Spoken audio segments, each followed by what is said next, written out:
Всім привіт! З вами я, Каріна Чернявська, у літньому випуску «Тримайтесь там». Не дивлячись на такий, як би мовити, відпускний період, російська влада не хоче відпочивати, а продовжує творити велику біду у моїй країні. А якщо взяти до уваги торгівельний центр у Кременчуці, то творять вони великий терористичний акт. Їх денацифікація України, як і в минулому, перетворюється на дерусифікацію миру.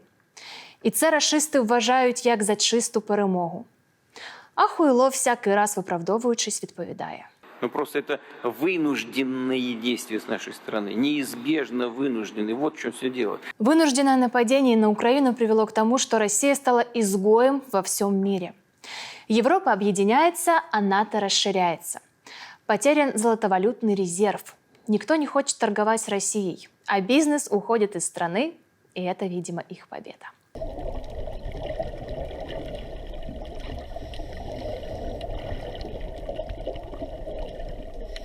Это, кстати, флаг России устанавливают на дне Черного моря.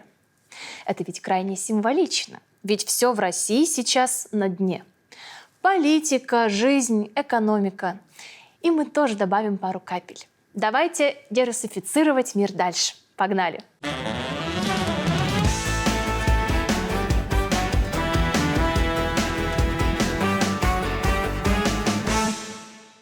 Главная новость июня, которая сильно ударила по российским властям, это то, что маленькая Литва ограничила транзит в Калининградскую область. И тут пуканы россиян-политиканов разорвало. Что если в ближайшее время грузовой транзит между Калининградской областью и остальной территорией Российской Федерации через Литву не будет восстановлен в полном объеме, то Россия оставляет за собой право на действия по защите своих национальных интересов. Российские власти, обращаюсь к вам без всякого уважения. Я в Литве не так давно, и надо отметить, что причина этому кроется в вас. И вот что я хочу сказать. Ни хрена у вас не получится. Во-первых, ваши грады и катюши Литве не страшны. Литва легко закроет небо знаменитыми литовскими цепелинами.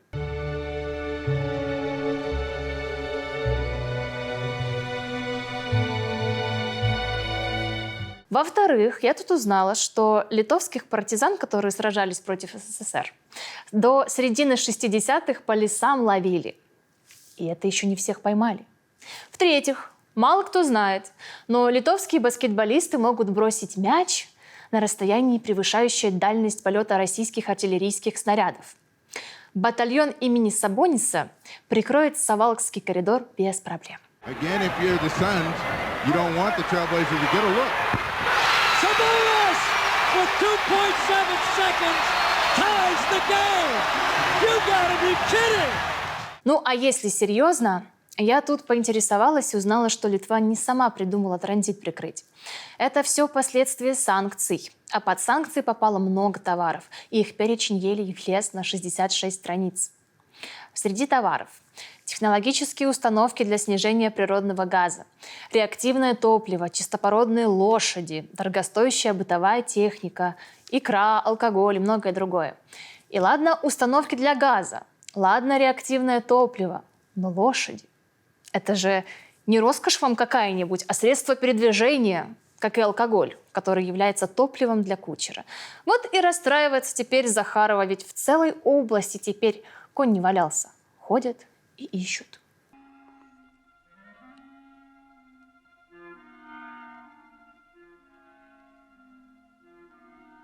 Хакеры атакуют. Мистер Космос Рогозин хочет пересмотреть литовские границы. А секретарь Совета безопасности России Николай Патрушев прямым текстом пригрозил Литве. Наверное, они всей областью насрут на границе в надежде на восточный ветер. И в продолжении темы расследования Paris Match выяснила, что сотрудники Федеральной службы охраны России собирают отходы жизнедеятельности организма президента РФ Владимира Путина – кал и мочу. Теперь, когда я знаю, что за Путиным ходит ФСБшник, собирая его биоматериал, словосочетание «ядерный чемоданчик» заиграло совсем иными красками. И красная кнопочка, вероятно, нужна там для слива. И точно не слива информации. Видимо, Путин приказал собирать за собой все его добро в чемодан, потому что русские свое не бросают.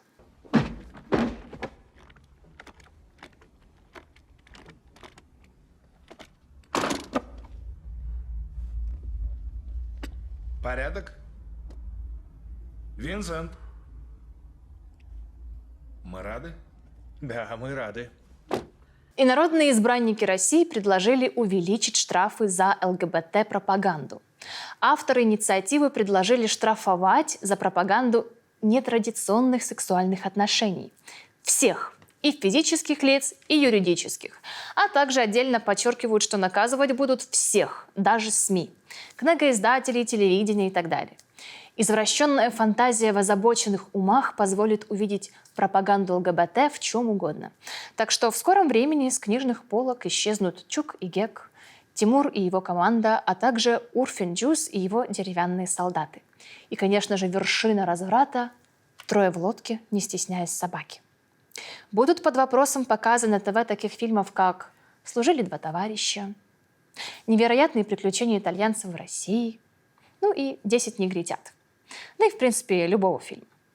Женя, а я до чего серьезно с тобой разговариваю?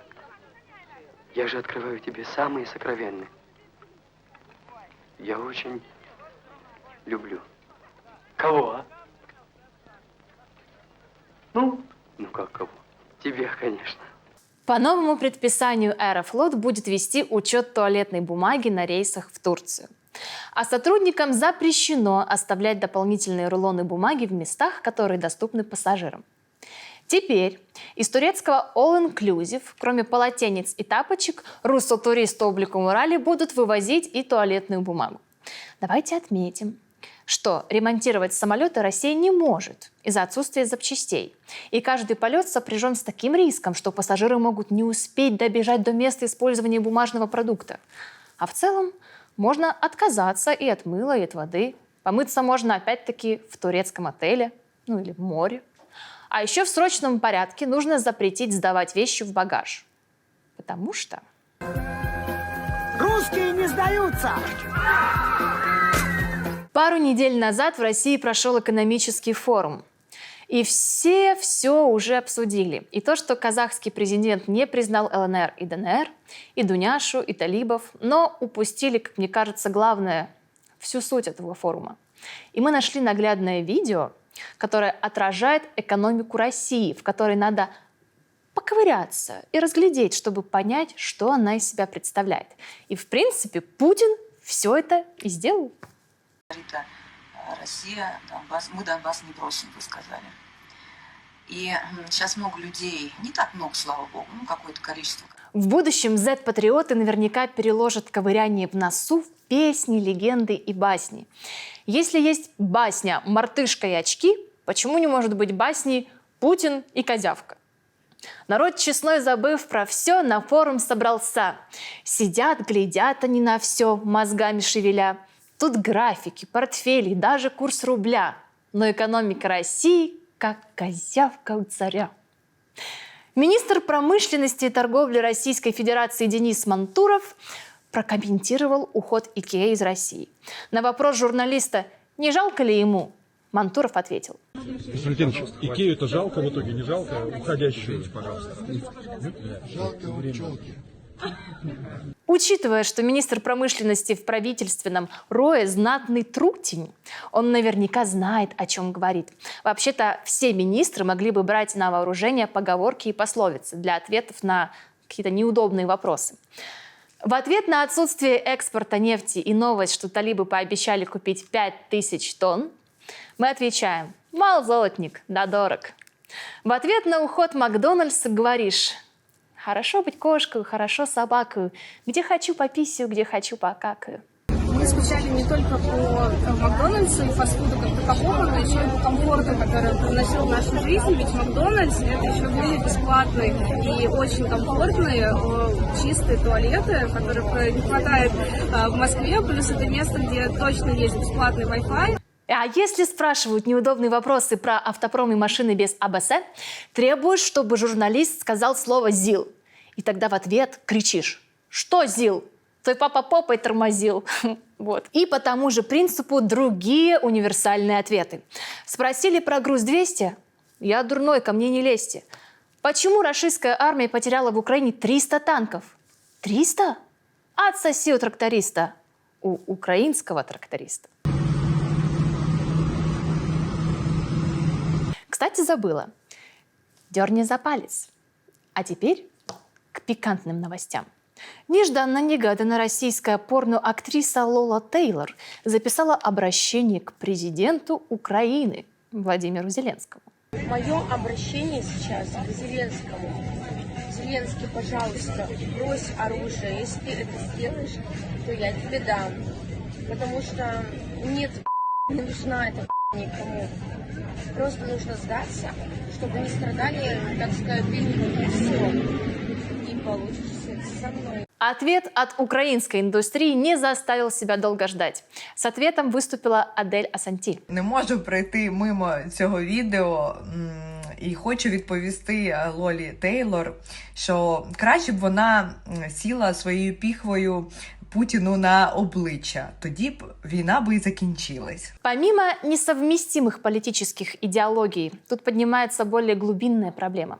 Многие мировые порносайты закрывают свой доступ на территории России. И это серьезный повод для импортозамещения, которые могут быть соответствующие. Вместо БДСМ – КПРФ. Они 70 лет страну по рукам и ногам связывали, а слово «красный» было не стоп-слово, наоборот – подзадоривало.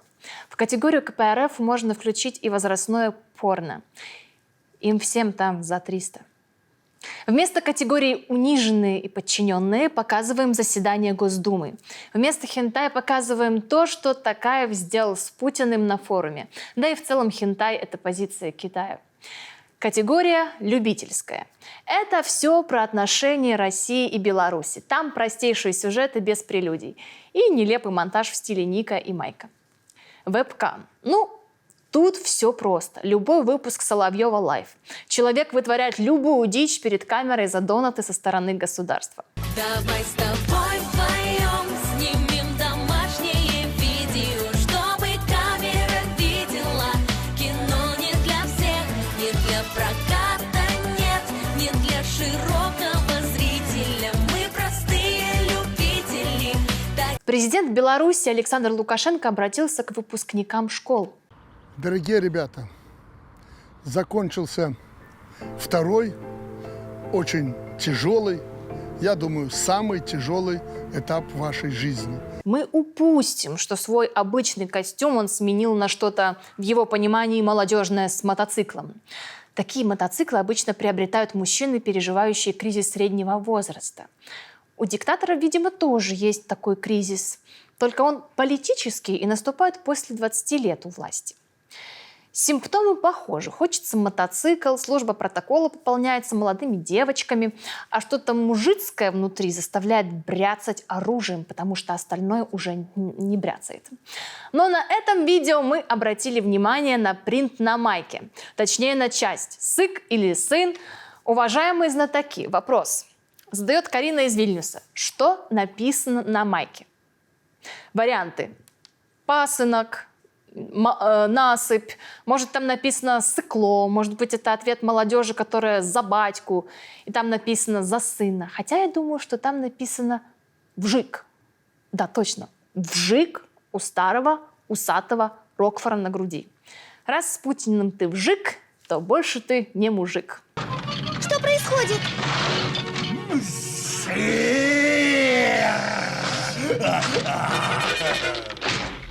В Российской Думе допустили избрание Дмитрия Медведева, прости господи, президентом Украины. Кстати, сам он не исключил, что Украина через 2 года не будет существовать как государство.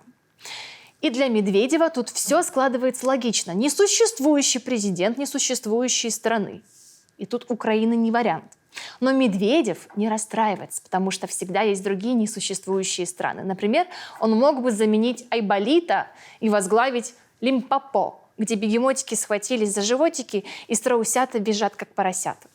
Страны ОС, ведь там куча бессердечных людей из железа и соломенных людей без мозгов. Ну и, конечно, самый подходящий вариант – страна лимония. Год за годом растут большие города, все для народа. В любое время года нам навстречу встает великая страна. Так добрый вечер, привет с большого Додона. І наостанок. Телеведучий і волонтер Сергій Притула разом з блогером Ігорем Лаченковим за 3 дні зібрали 600 мільйонів гривень. Цього буде достатньо, щоб купити 4 байрактари Збройних сил України. Хоча взагалі планували зібрати тільки на 3 безпілотники. Мої любі, найдорожчі українці, ми великі, молодці і нас не подолати. А якщо взяти до уваги, що компанія-виробник вирішила ці байрактари подарувати, то гроші підуть на інші воєнні та гуманітарні потреби. Я впевнена, що усі наші прокльони, які летять в бік рашистів, будуть примножені в 600 мільйонів разів і зачеплять кожного російського вояку, генерала, чиновника. А ЗСУ ці прокльони втілять у життя. Слава Україні! Героям слава! З вами була Каріна Чернявська. Побачимось наступного разу. Чао!